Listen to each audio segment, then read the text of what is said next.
തന്നെയാണ്. അപ്പം ഇതിലായിരിക്കണം നമ്മൾ ഒരു ദിവസം തുടങ്ങുന്നത്. പ്രത്യേകിച്ച് ഞാൻ പറയും, ഞാൻ മീറ്റിംഗ് എല്ലാം പോകുന്ന സമയത്ത് ഞാൻ അവരോട് പറയും, ഇത് കുടിച്ചു നോക്കുന്നോ അല്ലെങ്കിൽ പരീക്ഷിച്ച് നോക്കുന്നോ ഒന്നല്ല, നിർബന്ധമായിട്ടും രാവിലെ എഴുന്നേറ്റാൽ ആദ്യം ചെയ്യേണ്ട ഒരു കാര്യം ഇതാണെന്നാണ് പറയാറ്.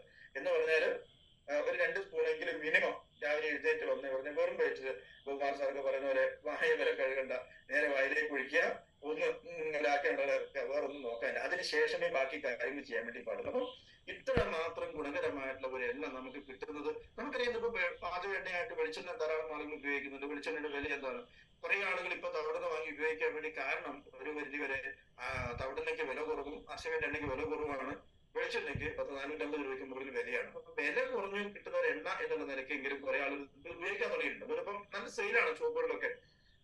പക്ഷെ എനിക്ക് തോന്നുന്നു ഈ വിലക്കുറവ് കണ്ടിട്ടെങ്കിലും ആർസിമെന്റ് ഈ ഹെൽത്ത് കാർഡ് ഓയിൽ വാങ്ങി ഉപയോഗിച്ച ആളുകൾക്ക് ഒരു സംശയം വേണ്ട, എന്തെങ്കിലും തരത്തിലുള്ള റിസൾട്ടുകൾ ഗ്യാരണ്ടി ആയിട്ട് കിട്ടും. അങ്ങനെ കിട്ടിയാൽ പിന്നീട് അവർ വെളിച്ചെണ്ണയ്ക്ക് എത്ര വില കുറഞ്ഞാലും അവർ എണ്ണയിലേക്ക് പോകില്ല എന്നാണ് ഞാൻ വിശ്വസിക്കുന്നത്. കാരണം അത്ര മാത്രം റിസൾട്ട് തരാൻ പര്യാപ്തമായിട്ട് ഒരു പ്രൊഡക്റ്റാണ് തവിടെണ്ണ. അപ്പൊ ഇങ്ങനെ ഒരു തവിടെണ്ണയെ തുടങ്ങാതെ നമുക്ക് മുമ്പോട്ട് പോകാൻ വേണ്ടി പറ്റില്ല. അതുകൊണ്ടാണ് ഞാൻ ഇതിനെ പരിചയപ്പെടുത്തിയത്. അപ്പോ എന്നെ ആദ്യമായിട്ട് കേൾക്കുന്നവരാണെങ്കിൽ തീർച്ചയായിട്ടും തവിടെണ്ണയെ കുറിച്ച് ആദ്യമായിട്ട് കേൾക്കുന്നവർ ആരുണ്ടെങ്കിൽ നിസ്സംശയം ഞാൻ പറയാം, ഒരു സംശയം കൂടാതെ അവര് ചെയ്യേണ്ട ഒരു കാര്യം, എഴുന്നേറ്റ് കഴിഞ്ഞാൽ രാവിലെ എഴുന്നേറ്റ് വന്നാൽ ആദ്യം ചെയ്യേണ്ട കാര്യം എണ്ണ കുടിച്ച് തുടങ്ങാനുള്ളതാണ്. അപ്പോ ഇത്രയധികം രോഗങ്ങൾക്ക് അത് പരിഹാരമാണ്. അപ്പോൾ തലയിൽ തേച്ച് കുളിക്കാൻ എന്നുള്ളതാണ്, താരം പോകാൻ എന്നുള്ളതാണ്. അങ്ങനെ തേച്ച് കുളിക്കുന്ന സമയത്ത് ദേഹത്ത് തേച്ച് കുളിക്കാം, ചൊറിയ ചരങ്ങ് പോലെയുള്ള കാര്യങ്ങൾ പോകാൻ എന്നുള്ളതാണ്. ചൂട് കാലാവസ്ഥയിൽ ചൂടുകുരു വരുന്ന ഒരു അവസ്ഥയുണ്ട്. മറ്റൊരു എണ്ണയും ആ സമയത്ത് നമുക്ക് ഉപയോഗിക്കാൻ പറ്റില്ല. പക്ഷെ തവിടിന് നമ്മൾ തേച്ച് കുളിച്ചു കഴിഞ്ഞാൽ ആ ചൂടുകുരു തനിയെ താണു പോകുന്നത് നമുക്ക് കാണാനായിട്ട് സാധിക്കും. അങ്ങനെ സ്കിന്നിന് പുറത്ത് വരുന്ന ഒരുവിധ എല്ലാ പ്രശ്നങ്ങൾക്കും പരിഹാരമാണ്. കാരണം ഇത് വൈറ്റമിൻ ഇ ആണ് ഇതിൽ അടങ്ങിയിരിക്കുന്നത്. അതുകൊണ്ടാണ് ആ ഒരു ഗുണം നമുക്ക് കിട്ടുന്നത്. അകത്ത് കഴിക്കുമ്പോൾ എന്താണ് ഗുണം കിട്ടുന്നത്? 2-3 തരത്തിലുള്ള ആന്റി ഓക്സിഡന്റ്, പ്രധാനപ്പെട്ട ആന്റി ഓക്സിഡന്റ് ഗാമ ഒറൈസോൾ എന്ന് പറയുന്ന ആന്റി ഓക്സിഡന്റ് ആണ്. ആ ഒറൈസോൾ ആന്റി ഓക്സിഡന്റ് നമ്മുടെ ബ്ലഡിലേക്ക് കയറി കഴിയുന്ന സമയത്ത് എന്താ സംഭവിക്കുക?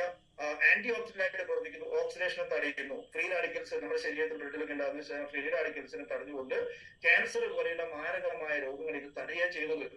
അപ്പോ ഇത്രയധികം ക്വാളിറ്റി ഉള്ള എണ്ണയെ സംബന്ധിച്ചിടത്തോളം നമ്മൾ ചെയ്തൊരു കാര്യം, ഞാൻ പറയുന്നത് കൂടുതൽ കാര്യം അനുഭവമുള്ള ധാരാളം ആളുകൾ നമ്മുടെ കൂടെ ഉണ്ട്. അവർ പറയുന്നത് കേൾക്കുക, അനുഭവം ഗുരു നമ്മൾ കേട്ടിട്ടുണ്ട്. അപ്പൊ ആ ഒരൊറ്റ വാക്കിൽ വിശ്വസിച്ചുകൊണ്ട് ഒരു ദിവസം നമുക്ക് തുടങ്ങാൻ വേണ്ടിയിട്ട് ഈ ഒരു എണ്ണ, അതിൽ എണ്ണ നമ്മൾ തുടങ്ങാം. ചെറിയ കുട്ടികൾക്ക് ചെറിയ അളവിൽ കൊടുക്കുക. മുതിർന്നവരാണെങ്കിലും 23 മില്ലി വരെ ഈ എണ്ണ കഴിക്കുന്നുണ്ട് പറയാം, അതൊരു പ്രശ്നമില്ല. ഇപ്പൊ അധികം കഴിച്ചാൽ എന്താ ചോദിക്കും? അധികം കഴിച്ചാൽ വേറൊന്നുമില്ല, ഒരു പക്ഷെ 1-2 പ്രാവശ്യം ടോയ്ലറ്റിൽ പോകേണ്ടി വന്നേക്കാം, അത്രയും വേറൊന്നുമില്ല. കാരണം ഇതിന് 2 തരത്തിലുള്ള ഫൈബർ ആണുള്ളത്. Soluble fibre and insoluble fibre എന്ന് പറയും. ഈ 2 ഫൈബർ വരുന്ന സമയത്ത് ഒന്ന് വെള്ളത്തിൽ ലയിക്കുന്ന, വെള്ളത്തിൽ ലയിക്കാത്തതാണ്. അപ്പൊ അങ്ങനെ വരുമ്പോ ആ എണ്ണ നമ്മൾ തീർച്ചയായിട്ടും, അപ്പം ഞാൻ പറയുന്നത്